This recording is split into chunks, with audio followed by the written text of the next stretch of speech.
ini adalah yang harus dipahami juga beberapa hal ketika kita memberikan asesmen, ada penerapan pola berpikir bertumbuh atau grow mindset, bahwa selama ini kita belajar tidak harus setelah proses belajar harus benar, tapi kesalahan dalam belajar itu wajar. Karena apa?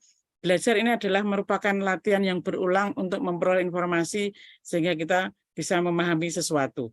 Kemudian belajar bukan tentang kecepatan, tapi kesiapan anak, ya, bukan kecepatan. Ketika anak sudah mempunyai kesiapan belajar, ini akan bisa menerima apa yang kita berikan. Kemudian ekspektasi pendidik yang positif. Nah, ini perlu harus ada di diri pendidik, bahwa ekspektasi pendidik itu harus positif, tidak boleh mengejas anak ini begini-begini, tidak boleh. Ini sangat berpengaruh untuk performa peserta didik. Kita beri bombongan, kita beri motivasi kepada anak untuk terus berproses dalam belajarnya. Kemudian setiap peserta didik unik. Nah, ini juga ketika kita di kelas punya 40 siswa, berarti ada 40 keunikan yang harus kita layani agar kita bisa berinteraksi dengan mereka, bisa memahami apa yang dibutuhkan mereka, sehingga nantinya sesuai dengan harapan tujuan pembelajaran yang kita rancang sebelumnya. Kemudian lingkungan belajar. Nah, pengkondisian lingkungan belajar ini juga sangat berpengaruh karena mereka berasal dari lingkungan yang berbeda di rumah. Ini akan mempengaruhi hasil pencapaian hasil belajar juga. Kemudian berlatih melakukan asesmen. Bapak Ibu guru hebat, biasakanlah kita untuk melakukan asesmen diri, penilaian diri sendiri, kemudian asesmen antar teman.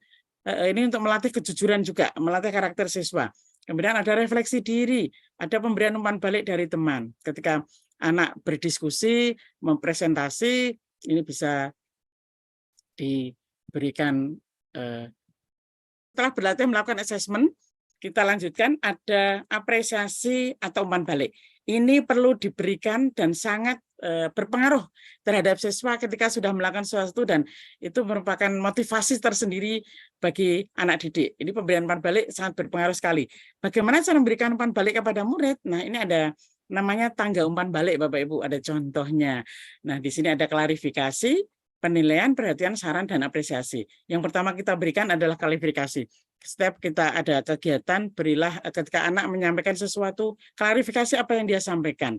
Ini pertanyaan klarifikasi untuk bertujuan untuk memahami apa yang disampaikan murid melalui kegiatan yang dilakukan. Misalnya contoh, apa yang kamu maksud dengan apa yang disampaikan tadi? Bisa tolong jelaskan lagi tentang, misal tadi menyampaikan tentang apa, begitu. Ini paling rendah tingkatannya ada klarifikasi. Setelah kita klarifikasi, anak menjawab, kita beri penilaian, Bapak Ibu. Berikan komentar atas kekuatan yang terlihat. Mengungkapkan apa yang berhasil, kekuatan, menunjukkan pikiran, atau menarik. Ini sebagai contoh, bisa ada motivasi-motivasi, oh ini ide bagus untuk apa, gitu, sesuai dengan apa yang disampaikan tadi. Kita harus memberikan penilaian ke siswa. Setelah memberikan penilaian, berikutnya adalah umpan balik kita yang berikan adalah perhatian. Perhatian kita memberikan komentar jika ada hal yang kurang sesuai, kurang lengkap, terus kemudian menjadi perhatian kita. Ini harus kita berikan komentar-komentar juga di sana. Kemudian setelah perhatian kita berikan saran untuk pengembangan, tawarkan ide untuk meningkatkan tugas tersebut yang bisa terjadi, misalnya ada yang salah harus dibenarkan, yang kurang harus ditambah, oh ini perlu diubah, oh ini perlu dikurangi, ini beri saran. Tidak langsung menyalahkan, oh pekerjaanmu ini salah, ini tidak boleh, tapi oh ini sebaiknya, alangkah bagusnya, alangkah indahnya ketika bisa ditambah dengan ini. Oh, ini kok begini ya? Ini sudah bagus. Alangkah lebih bagusnya ketika ini misalnya ini dikurangi. Nah, ini akan lebih cantik, akan lebih tampak indah kan gitu.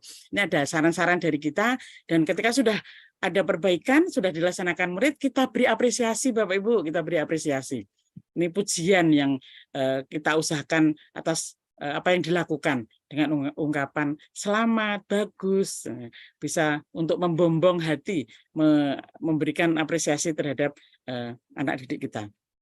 Nah, kemudian tadi yang berpikir tumbuh yang kita bisa harus pahami untuk pendidik. Kemudian yang kedua terpadu, Bapak Ibu.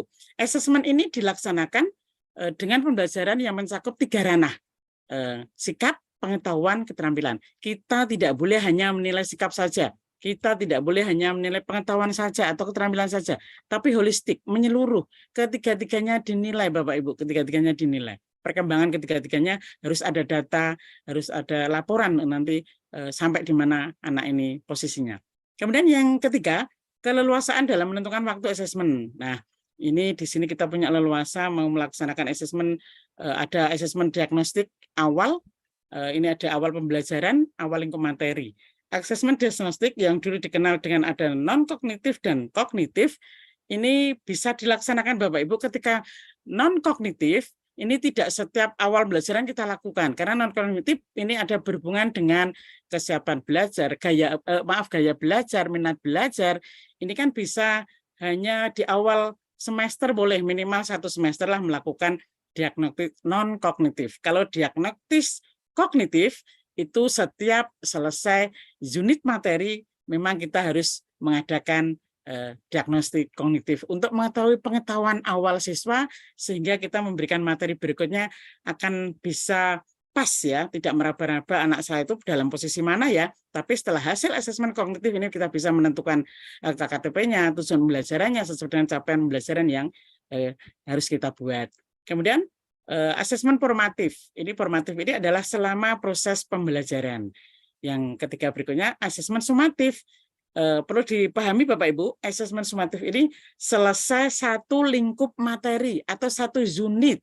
Ini bisa dilaksanakan asesmen sumatif.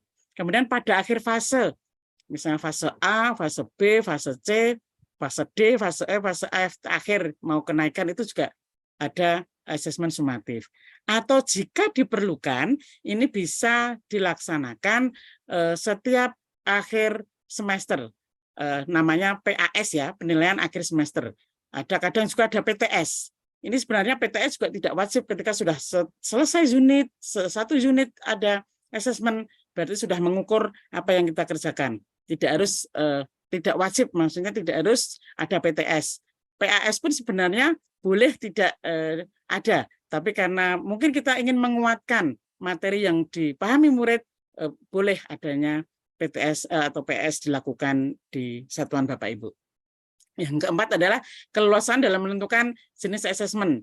Nah, ini ada nanti pendidik diberi keleluasaan untuk merencanakan, menggunakan jenis asesmen dengan mempertimbangkan karakteristik mata pelajaran, kemampuan peserta didik, kemudian capaian pembelajaran, tujuan pembelajaran, serta sumber daya dukung dari masing-masing satuan pendidikan yang Bapak Ibu berada di sana. Karena alangkah ini saya ya, ketika kita mau muluk-muluk membuat game, misalnya asesmen melalui aplikasi game, tapi di sana tidak ada internet, itu tidak akan bisa jalan. Seperti misalnya kita mau buat aplikasi-aplikasi itu butuh internet, ketika daerah kita tidak ada ya harus menggunakan yang lain menyesuaikan dengan kondisi sekolah Bapak Ibu. Kemudian keleluasaan dalam menggunakan teknik dan instrumen asesmen. Ini diberikan keleluasaan untuk menggunakan tekniknya bisa dengan observasi, performa, tertulis, tes tertulis atau lesan, dan instrumen. Kemudian instrumen penilaian ya, contohnya bisa melalui rubrik, X4, checklist, catatan anekdot, grafik perkembangan peserta didik. Nah, ini kita pahami satu-satu apa atau itu bentuknya bagaimana,